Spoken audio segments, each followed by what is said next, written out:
రైతుల సమస్యలపై ఏపీలో వైసీపీ ఆందోళన చేపట్టింది. అన్నదాత పేరుతో రాష్ట్ర వ్యాప్తంగా నిరసనలకు దిగింది. యూరియా కొరత తీర్చాలంటూ వైసీపీ నేతలు ఆందోళనకు దిగారు. దీంతో వైసీపీ నేతలను పోలీసులు ఎక్కడికక్కడ అడ్డుకుంటున్నారు. నందిగామలో పోలీసులు అనుమతి నిరాకరించడంతో పోలీసులకు వైసీపీ నేతలకు మధ్య వాగ్వాదం చోటు చేసుకుంది. ఆర్డీఓను కలిసేందుకు 15 మందికి మాత్రమే పోలీసులు అనుమతించారు. రైతుల సమస్యలపై నందిగామ ఆర్డీఓ కార్యాలయానికి ఆందోళనకు వెళ్తున్న మాజీ మంత్రి జోగి రమేష్ ను ఇబ్రహీంపట్నం రింగ్ సెంటర్ వద్ద పోలీసులు అడ్డుకున్నారు.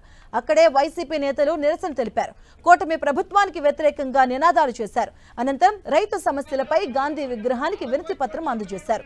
పల్నాడు జిల్లా నరసరావుపేటలో అన్నదాత పోరు కార్యక్రమంలో పాల్గొనడానికి వెళ్తున్న విడుదల రజనీని పోలీసులు అడ్డుకుని నోటీసులు ఇచ్చారు. పోలీసులు జారీ చేసిన నోటీసులపై సంతకాలు చేశారు విడుదల రజని. అనంతరం నరసరావుపేటకు బయలుదేరి వెళ్లారు. ఇక పల్నాడు జిల్లా సత్తెనపల్లిలో అన్నదాత పోరుబాట కార్యక్రమానికి అనుమతి లేదంటూ పోలీసులు కార్యకర్తలను అడ్డుకున్నారు. ముందస్తు నోటీసులు ఇచ్చి పలువురు నేతలను హౌస్ అరెస్ట్ చేశారు.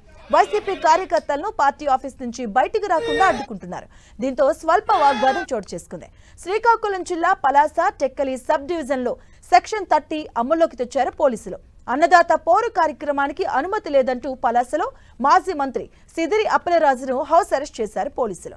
ఇక ఆమదాల వలసలో చింతాడ రవి, మాజీ స్పీకర్ తమ్మినేని సీతారాంను హౌస్ అరెస్ట్ చేయడంతో అక్కడే నిరసన తెలిపారు. ఇక కడపలో వైసీపీ నేతలు అన్నదాత పోరు నిరసన ర్యాలీ నిర్వహించారు.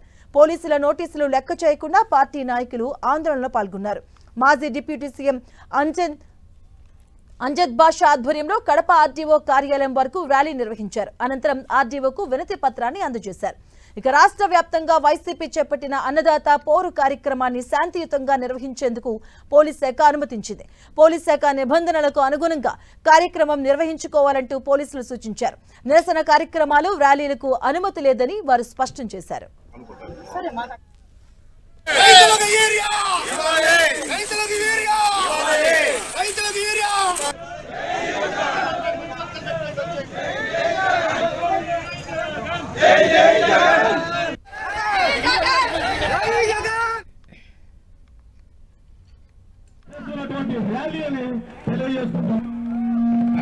యూరియా ప్రతి నెల సకాలంలో ఏ